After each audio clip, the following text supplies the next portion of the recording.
Well, good morning. We are maximizing our kitchen. And in fact, we're maximizing our summer kitchen. Now, you know what?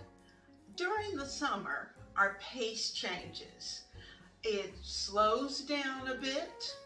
We're always looking for some way to get out of the house, to be able to find things to do that will be fun, vacation if you can, go out to restaurants and do all kinds of things that are different, and those things that involve the outdoors. And you know what? My kitchen is no different. I'm going to maximize my kitchen. I'm going to spend less time in the kitchen, but I'm going to do that being very productive. And also, my meals are probably going to be a little bit lighter because during the hot summer months when it's 89, 90 and above, we want to be able to have meals that are quick, meals that are very easy to prepare, and if possible, meals we can do in advance, and those that are healthy. So we're going to find our summer groove by getting into that routine.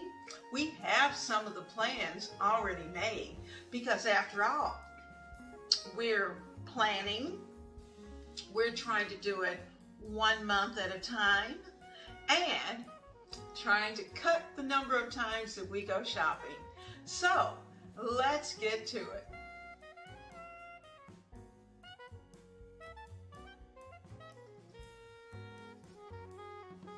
Now let's talk about finding our groove here in the kitchen. We've already said that we're going to plan well. So you're going to be looking out for the next one plan, 1 month, one shop video that's going to be coming up in the next week or so, because we want to get June laid out. We want to know where we're going, have our ideas already on paper, so that when it's time to cook, it's not even a thought. Now, what we're also going to want to do is to cook less. So what I'm showing you today is my technique. I like to purchase family size packages of meats and produce, and then I like to break them down. If they require marinating, I do that in advance. And then I already, in my plan, have meals ready for them to be able to use them. Now, if that means that I can cook all of that package at one time, then I'll do that, break it up into the number of meals that I need, and that's 1 or 2 steps that I won't have to do. Now, today we're using chicken, and we're going to prepare it 3 ways.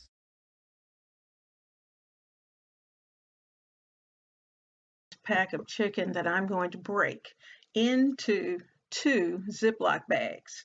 I have 8 thighs, and I'm going to use them 3 different ways. I'm using my favorite Ziploc bags that I purchased from Amazon, and I'm going to take those out. I'm using the sink, and I'm trying to keep everything in the plastic for safety's sake, because you know the chicken bacteria is not always good. My hands are clean, and I'm just picking up the the thighs that I want to go into this particular bag.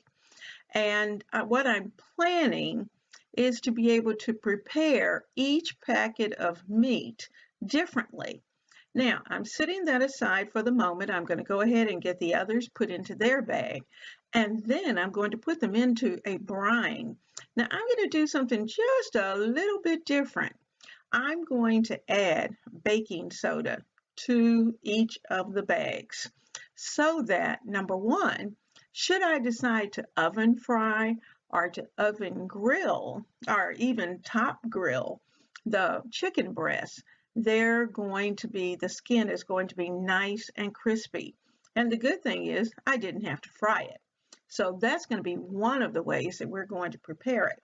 I'm taking my dishcloth, and I'm getting everything nice and clean with my nice lemony method soap. And here's our baking soda. I'm going to put a heaping tablespoon into each of the packages. So let's do that. And then I'll give it a good stir. That's a half tablespoon measure that I'm using. So that's for one, that's 4 cups of water, and a little bit of salt in each of the bags, because after all, it is a brine. So I'm going to add that as well.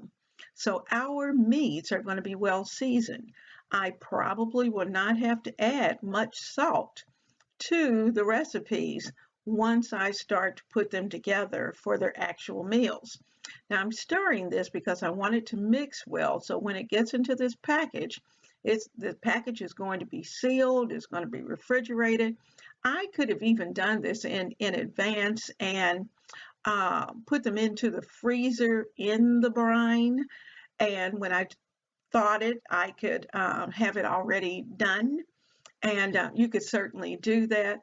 But for today, we're going to put it into the refrigerator because I'm going to use these over the next couple of days and get them prepared. Now, so that's the first bag. I'm trying to get as much of the air out as I possibly can, and be sure to wash. You've got to make sure that you clean things up because we are dealing with chicken, and chicken can be a little dangerous when it comes to those bacteria.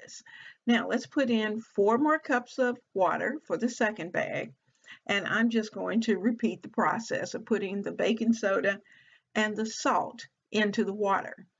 And once we've done that, then we're going to be ready to put all of this into the refrigerator and let it get good and cold. Now I'm going to do this. This is early in the morning, so they're going to stay in the refrigerator, and I'm going to pull one of these bags in the evening for dinner. And we're going to have a very quick dinner with the chicken. So it's going to be nice. It's going to be nice. I mean, chicken and a salad, or chicken and a green vegetable. Hey, the meal is made right there. If you want to add a starch, you can, but you don't have to. That part is up to you. So let's do this.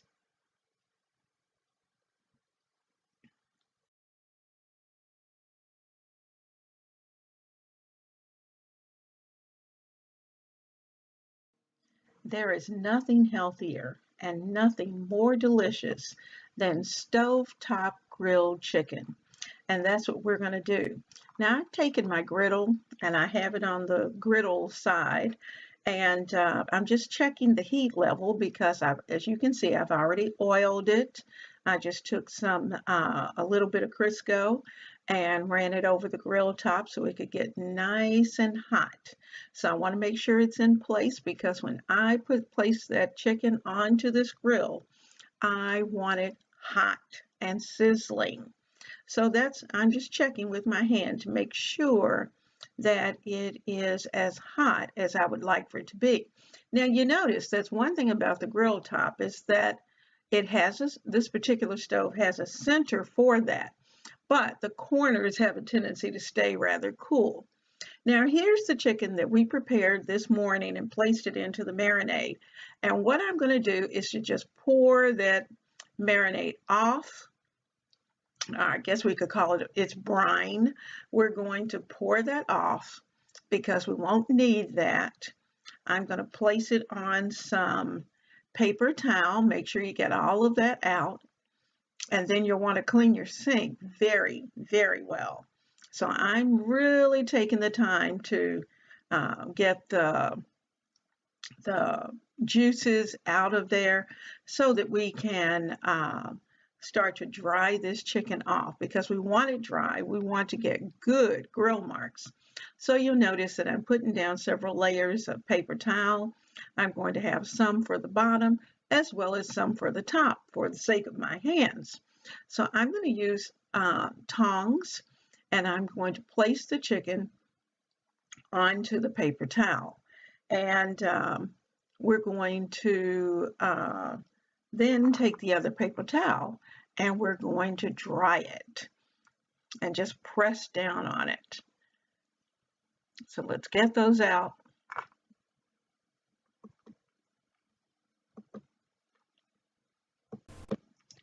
Now, after we dry each of them, we're going to place them onto the griddle skin side down, and we're not going to touch them. And the reason for that is because we want those perfect grill marks, just as if we were outside. I had planned, to be honest with you, to do this outside, but we have a little he shed project that's going on outside. And you may notice in the background that I took that Ziploc bag that the chicken was in, and I placed all the paper towels and anything else that I used with the chicken. I placed it into the Ziploc bag to have and to throw it away. Very easy disposal. So I'm going to add some black pepper and whatever seasonings that you like. I'm keeping this simple. Remember, no salt. We won't need to add any salt. So there's our pepper. I'm thinking I'm probably going to want a little garlic, some onion powder. That's what I've got, onion powder, and I'm sprinkling a little bit of that on each of the chicken thighs because I do want them to be very tasty. And here's our granulated garlic. I'm going to put a little bit of that on each one. And it may look a little heavy, but it's certainly not going to be. So it's going to take a little while. We're going to flip it over to the other side, and we're going to do the same exact thing. Now, you'll see that I've got the garlic, the granulated, the onion powder, and of course the pepper. I even added a little paprika onto the skin side, and so that I could make sure I had good grill marks. Now, please keep in mind, we're serving our stovetop grilled chicken with a beautiful summer salad. And that's a perfect dinner. Nice and healthy, nice and light, and certainly it was very quick. And the cleanup was even quick. So let's get down to dinner.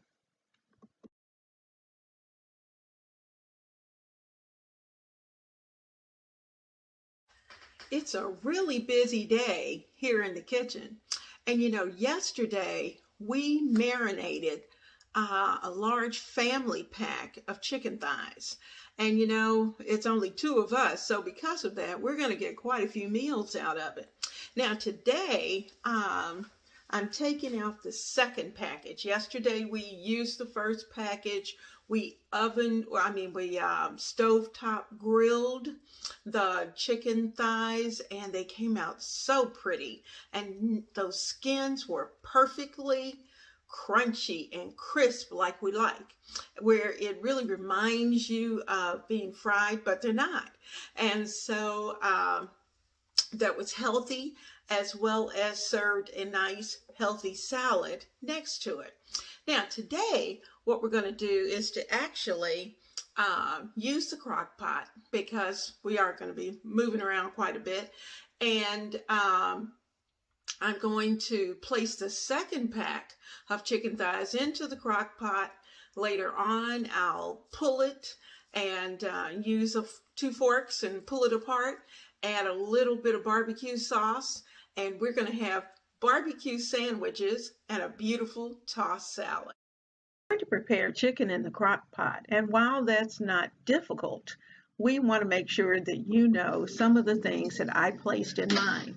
And what I'm doing is that I'm adding some onion into the crock pot, and then I'm going to add lots of seasonings into the crock pot. Now, I'm thinking at this point, I just want the chicken to cook, and so I'm going to keep it light. I've got my pepper, and remember, we took care of the saltiness already. So I'm adding in about a tablespoon, well, not really a tablespoon, more like a teaspoon of pepper. I'm just going to put a pinch of salt. I know you can't really see that, but it's just a little. because there's going to be liquids that we're going to add into this. When you're preparing chicken like this, you want to make sure that